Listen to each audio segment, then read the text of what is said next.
Coming to you straight from the Rio Grande and beyond, broadcasting to the four corners of the globe. So grab your seat, your coffee, or your sundowner. Okay, everybody, here we go. On point, as always.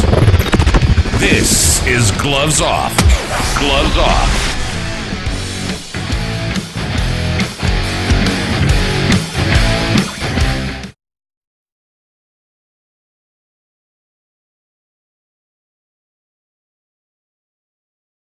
Have you ever wondered about what happens in a martial arts studio?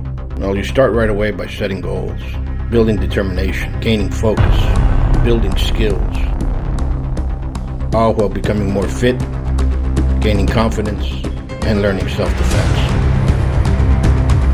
Buitron Academy is a school where attitude meets aptitude. So give us a call at 956-401-4868.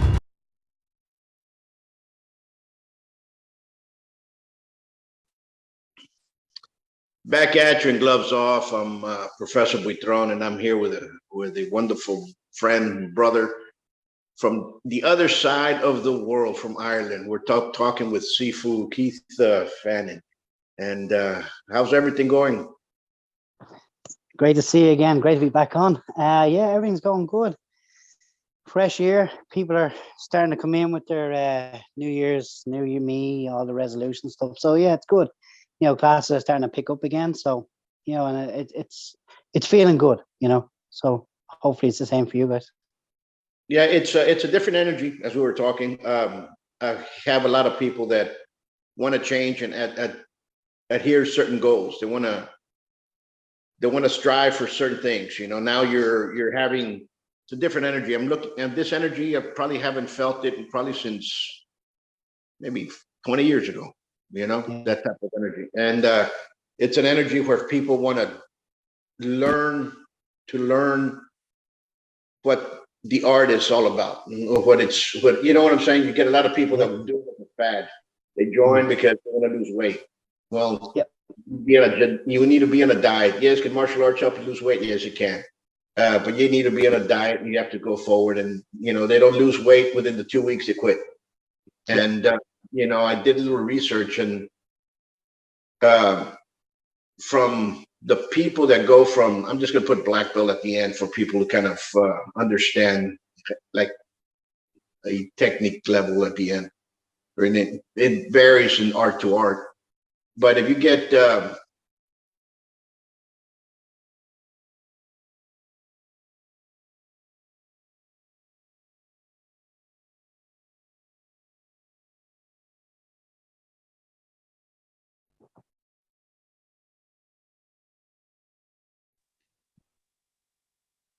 can you hear me?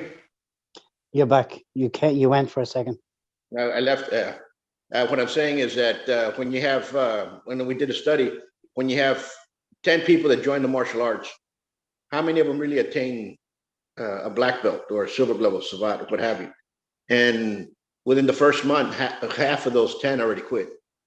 Yep. Within 3 months, another half already quit. So you're down to maybe 3. Yeah. At the end of the year, those 3, only 2 of those might end up becoming black. And most black belts quit right after that. Right after their exam, they don't come back again. So it takes a while to get the masses inside the school and get it going.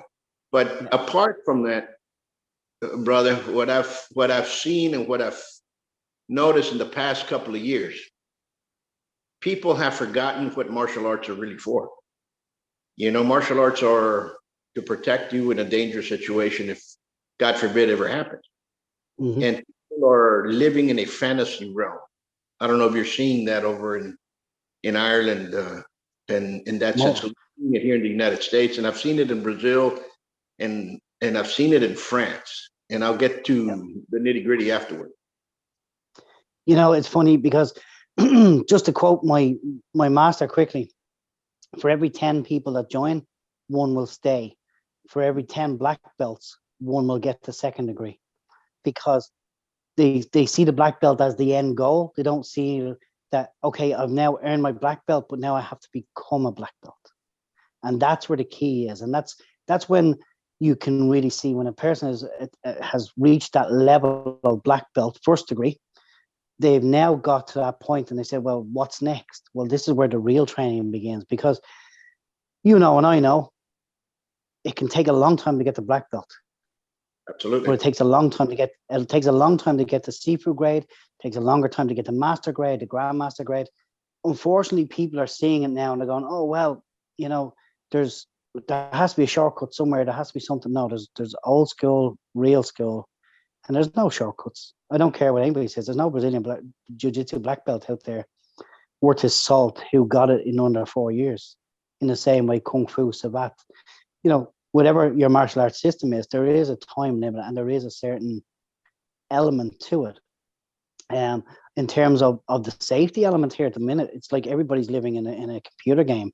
They think it's okay. They think it's safe. You know, if anything goes wrong, I'll just press reset. Or we go back to Brazilian Jiu-Jitsu for a second, and you take Brazilian Jiu-Jitsu to the streets. Yes, it's effective when both people are on the ground.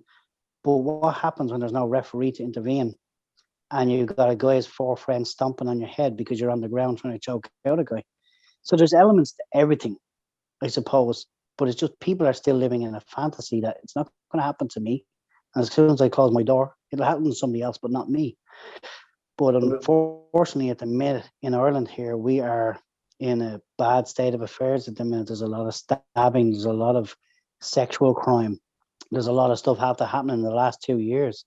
I won't get into the political side of it, but there's a lot of stuff here at the minute that was never here before. Yeah. And you see, that's what people don't understand. We have the same thing here. We have a huge crisis at the border with a lot of immigrants illegal immigrants coming in across daily. I mean, they're looking at per week, more or less. And this has been going on for the last year and a half. Now, what happens is a lot of people are forgetting that in a street fight is violent. It's not a situation that you're going to take. And I'm going to use Brazilian Jiu-Jitsu, and I'm not knocking those people down because they're great athletes. But when you take somebody to the ground, you know, their friends are going to come out after you. There's something here. They're going to shoe shine you as soon as you hit the ground. People become a frenzy. I showed a video a while back because they had sent it to me out of a local bar here. One guy goes up there against somebody else. They're throwing fisticuffs back and forth. It looks mutual to me. Well, one guy gets knocked down, and when he goes to the ground, all of a sudden you have 10 people jump him and kick him all over the ground. And they left him there almost for dead. And those frenzies happen like that. And now, am I telling people to go out there and pick a fight or look for a fight? No, this is not what this is about. We're just talking about the dangers that are in a fight. You know, what you should do, what you should not do, what's good, what's not good. You can take somebody out there and you're choking them with an arm, but what happens if he takes a bite out of your bicep and takes a chunk out of your arm or bites your nose off or what have you? Because that occurs. People say, no, it doesn't. It occurs. That type of rough and tumble from the street is there. It's been there. It's always been around in the urban situations for the longest time, and it's not going to go anywhere. It hasn't changed since the Greeks and the Romans, and it's surely not going to change now. And people have forgotten that punching and striking is basically what's going to keep you alive, you know, because once you hit the ground on the street, that's it. You hit the ground. I don't care if it's the ground in Ireland, in New York, Laredo, Texas, Mexico, Brazil, wherever. As soon as you hit the ground, the chances are you're out. And people need to know. And somewhere along the line, what I've seen in the fad that's going around here in the States and all over the world, basically, is they're forgetting that reality. How do you feel about that? You know, I do feel very strongly about it. And again, you only have to look, because I worked on the door of a nightclub and on the door of a pub. I've had firsthand experience of people and what actually happens and the group mentality of the guy who's standing at the bar not seemingly paying any attention to anything that happens. But as soon as the guy hits the deck, hits the ground, he's jumping in, he's kicking the guy, he's making sure that he throws his kick too. And like you said, the unfortunate part about a lot of martial arts at the moment, and the big craze at the minute, is BJJ and Sure. MMA. Massive craze, which is fantastic because people are training and people are actually seeing the benefits of martial arts. But another of my past masters, Grandmaster Wally Dillon, who's sadly passed away, but he always said BJJ is a player's sport. MMA is a player's sport. So you are playing to the rules of a sport. And it's not okay, you're going to be prepared. You're going to be able to hold your own at what you play. But then when you go into the other realm, it's like showing up to an American football pitch wearing a 3-piece suit and a really nice pair of shoes. Sure. You're in the wrong gear for the wrong game. So it's not that any one martial art I think is better than the other. Kempo has huge advantages. Kung Fu has huge advantages. They all do, but it all comes down to the realistic training you have received. And again, a conversation I only had this morning with a guy. I'm actually doing a course next week with a guy called Bobby Duggan, who was he was the guy training the Irish Army Rangers in their hand-to-hand combat, and I'm doing a course with him next week. And he said, in realistic terms, if you were in a school, a dojo, whatever, and you're training striking, but you never actually get struck. So you're doing a combat sport, you're doing pad work, you're doing gloves, you're doing kicking the bag, you're doing everything. But if you never actually get winded and have to reply, or you never actually do sparring and have to reply to being hit, he said, what use is that to you? Because it's all you're doing is a sport. Absolutely. And I think that's a huge difference that people don't understand. It's the difference between a proper martial art and a sport. There is a difference. Absolutely. And you see that, we grew up with Savate, of course, in boxing, and you will be tested. You're going to be tested inside the ring. You're going to go in there. There's, in Savate, you have something called assault, which is a bout without sparring. You can go as fast as you can, but there's no power behind it. And people look at that and they say, oh, it's not, how can I say? It's not effective. Well, actually look at what they're doing. Their movement, they're blocking, they're going, and then they're sparring. I'm going to wear the headgear. I'm going to wear shin pads. I'm going to wear gloves, and we're going to go in there and prepare each other for a bout that's going to occur. It's a different story. I'm preparing somebody for a bout. That means sparring, right? And then there's different ways of conditioning for a bout. Yes. When you do ASO, and a lot of people confuse that, they say, oh, there's no power here. So you get people from other arts to come in here and they want to whale away, and all of a sudden it escalates. And all of a sudden there's a fight that erupts in many schools across, and usually the person that hasn't been trained so lot is the one that prevails. Why? Because that's their game. Correct. Understand? And and you see it with a lot of other arts as well. And I see it with people preparing people for the street. I see a lot with people with Kali, Eskrima, and so on and so forth. They're there with a stick and a knife and a stick and a knife, and I'm going to do this, I'm going to do that to you. Really? If you've never seen how a knife works, if you've never cut somebody with a knife or been cut with a knife, you're not going to understand what it is for the knife. Okay, psychologically, you're not going to be prepared when you stab somebody. And so when you start looking at these arts and they're out there teaching the masses, well, you can stab somebody here, you can cut them right here, you can continue doing whatever. Well, guess what? They go out there and they do something like that. More than likely, they're going to freak out. And the other person's probably going to say, you know what? You just cut me. Now it's your ass. And they're going to go after you in a very harsh way. And you just escalated the thing that was just excuse me into somebody's dying.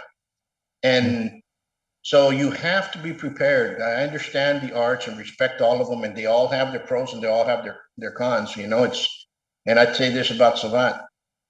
Savate in boxing can get somebody throwing punches and kicks in a very short period of time. In 6 months, you can get somebody that's fairly darn good, but they don't have the experience to manage it. And that's what happens. I think the reality sense of the street needs to be brought back for people to recognize that it exists and not be, oh, I acknowledge that it's not going to happen to me. Understand what? Yeah. But you know, I think again, just same point that you're making is when you look at how many martial artists out there, you know, masters, grandmasters, whatever, they're out there and they're trying to resell their martial arts because their martial art is losing business to the MMA club or the BJJ club down the street. You know, CrossFit came in and it wasn't a martial art, but it was a huge fitness element. And I lost a lot of people to CrossFit because they found a new energetic way to train, which is fine. That's okay. As long as I still train, I don't mind. But when it comes to reality-based martial arts, how real can you really make it? My father got criticized. My original master, my father, got criticized so much because he had guys going back to work after training with the nose slightly crooked, a split lip, black guy, because he was doing reality-based training. And when he did correct technique, so you might learn a technique, self-defense technique or an aggressive technique, whichever happened to be. So you're either being the aggressor or you're being the defender, you know, either or. But you had to apply it a couple of times in realistic format so that your opponent, your training partner, could feel what it felt like. And you could get to real it because the guy was going to hit you. If you didn't block and move, you were getting hit. So it's reality-based training. I have found now that a lot of people come and they don't want to be hit anymore. They don't want a black eye. They don't want a split lip. I'm not saying I do, but I've had them, and I kind of wore them as a badge of pride in some senses, you know? Yeah, absolutely. And that's the reason why Brazilian Jiu-Jitsu has prevailed. You don't hit anybody. You don't kick anybody. You just roll in the ground and it's force against force and technique against technique. And people have been exhausted, feel that workout. It's a beautiful art. Don't get me wrong, guys out there, you know, but once it comes down to the sense of reality, it's a total different entity. And people might say, oh, we can do that and go rolling. No. In the streets, a total different world. And that's what I'm concerned with. And when you see that and you see the differences out there, and the reason I say that is you have too many people out there that are mentally unstable. Yes. Okay. That, you know, here in the United States in the 90s, they kind of stopped with the loon farms. You know, you couldn't send somebody to one. They stopped funding them. They died out and they were no longer. So now you have to take care of the person that was ill at your house. Nothing wrong. People said nothing wrong with it. And all of a sudden now you have problems. You have kids that have been on medication left and right that have a pain tolerance that people do not understand. You know, I remember when I first started, like you and everybody else, doing security work at a door at a club. I remember sitting down with some of the guys that were there, and he goes, "And just be careful with one of the Jack in the Box." And I kind of said Jack in the Box. I kept it in the back of my mind. And I was walking around, but you know, what's a Jack in the Box? And so I asked one of the guys, and I go, "Hey, what do you mean by Jack in the Box?" And he started laughing. He goes, "Some of these guys here are so popped up in pills, you don't know which pills they are. If you hit them, they're going to pop back up like a Jack in the Box, you know, so they're going to keep on coming at you." Yeah. And I said, "Okay." So that's where I first learned that term, you know, be careful with a Jack. And no matter what you do to them, they're going to stand back up and they're going to continue going. And I said, you know, on that term, one person asked me recently about it. You know, the extendable batons the police force use them. It's maybe a foot long and you flick it and it becomes 2.5 foot long. So one of the guys said he wanted to get one for his wife to have in the car for self-protection. I said, yeah, well, they're actually illegal here in Ireland, but you can buy them. They're out there. They're available. You can buy them off websites. So I said to the guy, look, if you're going to buy it for your wife, be careful. He said, why? I said, because what happens the night she pulls it, flicks it, and the guy takes it off her and beats her? She's had no training of any sort, but she now has a lethal weapon in her hand because it is a lethal weapon. It's a piece of steel. It's a steel bar. And now this woman is holding this. She doesn't know how to hold it. She doesn't know how to be threatening while holding it. And the guy takes it off her because he's had a little bit of training, or he's just got lucky. He's just grabbed it. And now he beats her and takes her car or whatever, you know.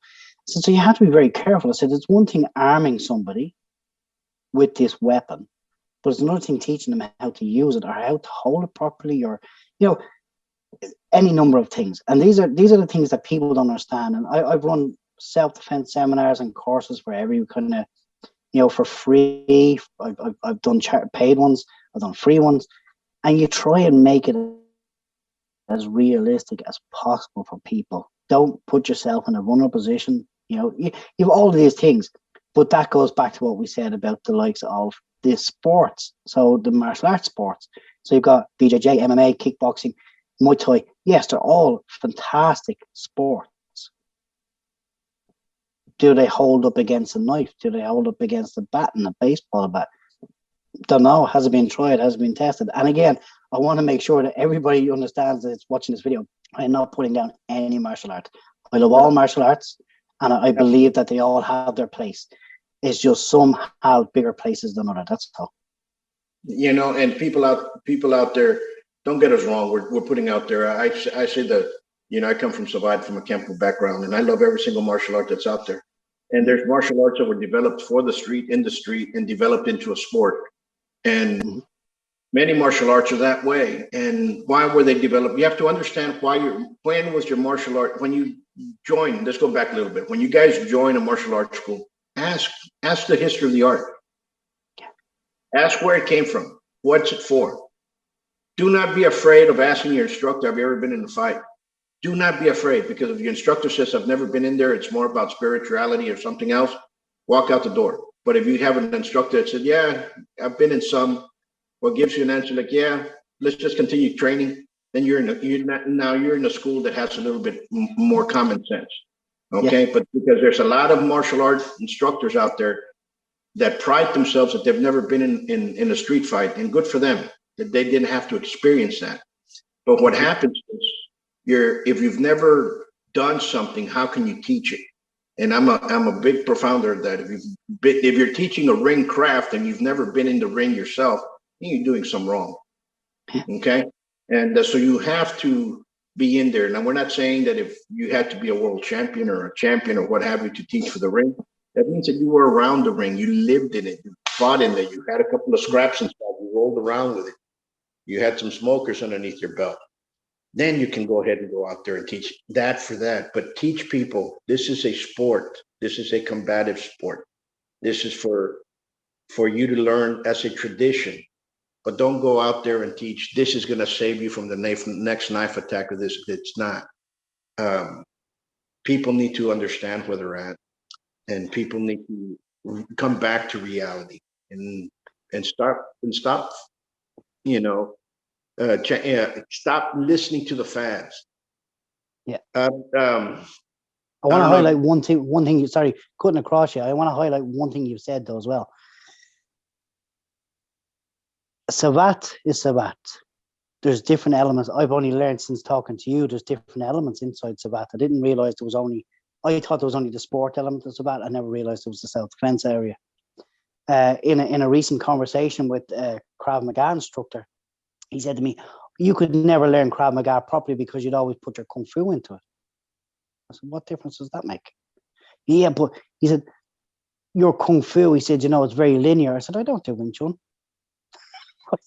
I said, I'm the furthest thing from Wing Chun you could ever imagine. Yes, I know parts of Wing Chun. I've trained parts of Wing Chun, but that's not the element of Kung Fu I teach. So just to highlight what you said about when you ask an instructor the history of their system, find out, is it, okay, it's Kung Fu. I teach Kung Fu. I love Kung Fu. Sure. I love all elements of Kung Fu, but I don't necessarily teach Wing Chun. I don't ever claim to teach Wing Chun. The system I learned was a bodyguard system, which was, if you like in certain terms, was the last line of defense. So it became very aggressive. It became bone breaking, eye gouging. You had all this stuff. And that led into the conversation when he said to me, but why do you break blocks? Why do you break wood? I said, because I don't know anybody stupid enough to let me hit them. Mm-hmm. because I have to have my hands and my body at a level of hardness that no matter what I hit, it stays hit. Because I can't give you a second chance to get back up and hit me twice. And I think one of the biggest eye openers I ever had was I was in Connecticut, maybe 4 years ago, sitting in a bar with some people. We'd just done a competition. We said, right, we're going to have one beer to celebrate. We went down and we sat down for the beer, and a guy drops his gun on the floor. I thought, oh, wow, this is different, because guns are illegal here. They're not illegal out there. And I went, oh yeah, I'll get a new holster for my gun. I was going, you've just sat in a pub with me, and I've just realized that my martial arts mean nothing if you take a different approach on me. I'm now in trouble. You see, and that gun right there, we grew up with that here in Texas. In Texas, we have guns. We grew up, of course, I'm an avid hunter. I've been hunting since I was a kid.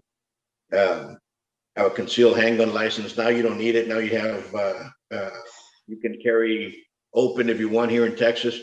So you have to understand the laws wherever you're at, and where you're at, what are the laws and the customs that are around. Yeah. And, what killed the Western martial arts? Because there were a lot of beautiful arts.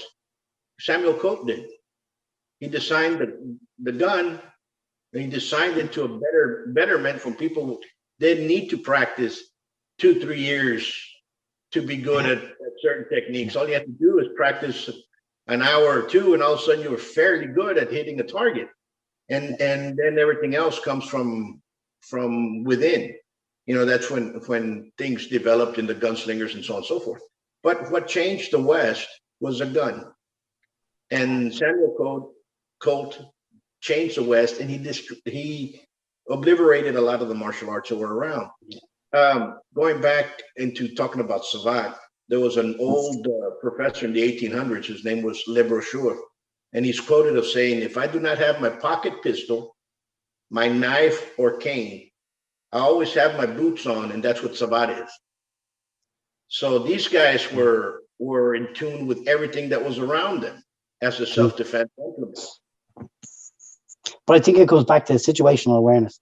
And I think that's one thing that I know we've talked about with, going to ground when you're on the street, going to ground. The system I teach, we do a lot of pressure point and air point. We do a lot of socket destruction, bone destruction. Because when I go to ground, I want to get back up as quick as I can. I don't want to be down there. I'm comfortable down there, but I don't want to be there because I'm too open to counterattack. And like you said, it's situational awareness. If I end up on the ground, I want to end up somewhere where nobody can get me. Absolutely. I'm going to roll away. I'm going to run away. I'm going to get up as quick as I can. But I've said it to you time and time again. We can talk and talk and talk. People need to understand. And I think it goes back to your original point of when you go to join a martial art, ask your instructor the history. Do your research. Is savate for you? There's no point. Very funny conversation with a guy here. He's a second degree judo player. Very, very good judo player. He's got a 29-inch inside leg, so he's got a low center of gravity.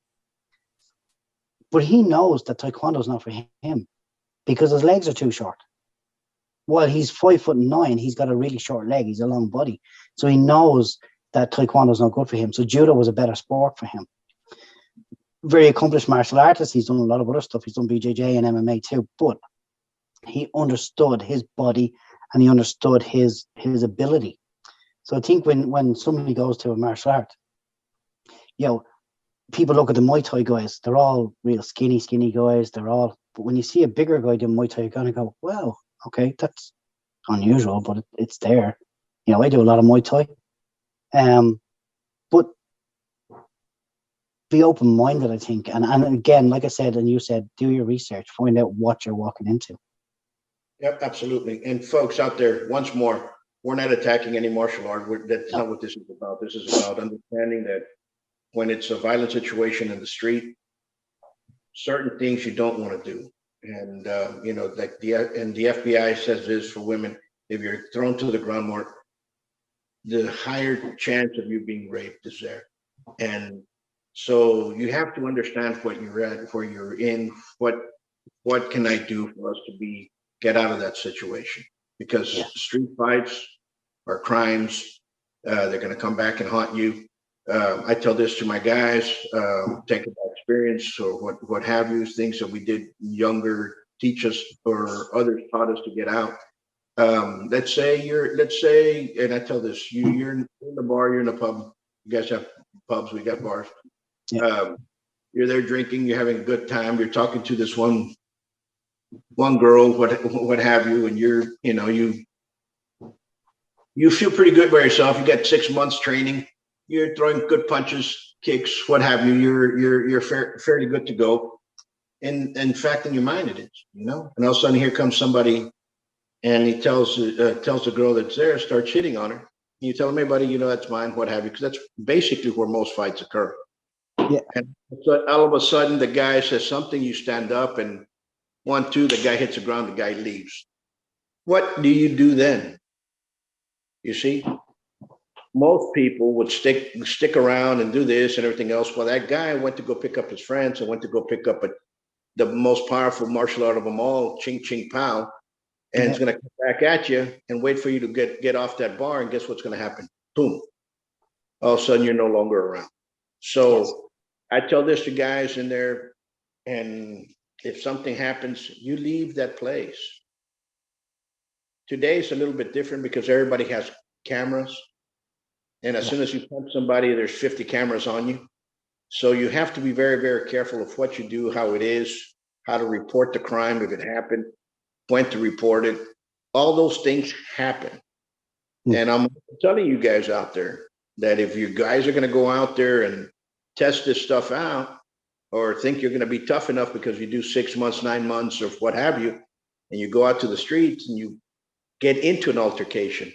In today's world, the police are going to come and they're going to arrest both of you. Even though here in Texas you have mutual combat, they're going to arrest both of you. And it's up to the prosecutor that's going to do to see if he's going to prosecute one or both. And maybe he doesn't like the way you look or what have you, or maybe he's just a hotshot young prosecutor. The DA is going to take both of you down. Now you're spending time, maybe bail money, lawyer, everything else. So I'm saying this, what went out and spend a couple of bucks on a bar, all of a sudden now it's costing you 30, 40, 50 grand because now you have to defend yourself for something that you could have been avoided. So remember, fights cost. They cost lives, they cost money, they're expensive. So putting that aside, so understand your end goal and what you're trying to do. Just one thing on that as well, and I think this is something that I teach my kung fu guys more so than my my combat classes. So it's repercussions. Everything has a repercussion, and to everything there is an equal and opposite reaction, and all that kind of stuff you go through. When you hit somebody, when you use your martial art, you are now on a different level of a criminal. We're going to use the criminal word, okay? But when you go to prison, when you go to court and you're in front of the judge and the judge is looking at you and he suddenly looks at your resume and he says, okay, you're a black belt in martial arts, you break blocks for a living, you're part of your martial arts history is you break blocks, so you've got conditioned hands, so you use excessive force to strike this person. That's a chance you've got to take, because then you've got the other guys out there who are teaching realistic self-defense with biting noses off, tearing ears off. They're going quite extreme. It's out there. It is extreme. There's a lot of guys teaching it now to the masses here. But when one of my masters said, well, actually, my dad said to me, when you're standing in front of a judge and your face is pristine and clean, and the guy beside you is missing a nose, half his ear is gone, his jaw is broken, he's wired up, the judge is going to look at you and go, I think that was a bit excessive. Okay, the guy pulled a knife in it, you beat him to within an inch of his life, you've broken bones, you've done everything, you're in trouble. So there is those consequences to every action. And in the same way, like you said, somebody pulls a gun on you, they make that conscious choice. They pull a gun, if they pull that trigger, they now have to live with what happens next. And I think people think that martial arts is go out to train to hurt people. We don't. We go out to train, number one, for pleasure. Number two, okay, you're learning self-defense. You're learning how to be healthier. You're, depending on what you're doing, whether you're doing Qigong, Tai Chi, Kung Fu, Sabat, you're learning to be healthier. You're enjoying your own life, your own body, and it's that time for you. But there's consequences too when you take that. When you have to take that step, there's a consequence, and you must live with that consequence. And you've got to be mentally aware that that's there. Absolutely. And I don't think people understand that. Absolutely, and people need to understand that stuff like this occurs. How can I put it? In split seconds, and you have to have that decision in your head. Once it occurs, it occurs, and you have to take care of it. And a crime can happen in a split second. A fight's going to start anywhere you don't think it's going to start. More likely, most fights start in corner grocery stores now. You're leaving in the parking lot, you're driving, somebody follows you, you walk outside, now you're in the middle of a fight. You left a supermarket, and all of a sudden now you're in the parking lot and you bumped into somebody the wrong way. It's going to start. That's how things develop. That's how things go. A lot of people think that these fights are ritualized and they follow you like in some of the movies. And no, it doesn't happen. Things happen in spur seconds.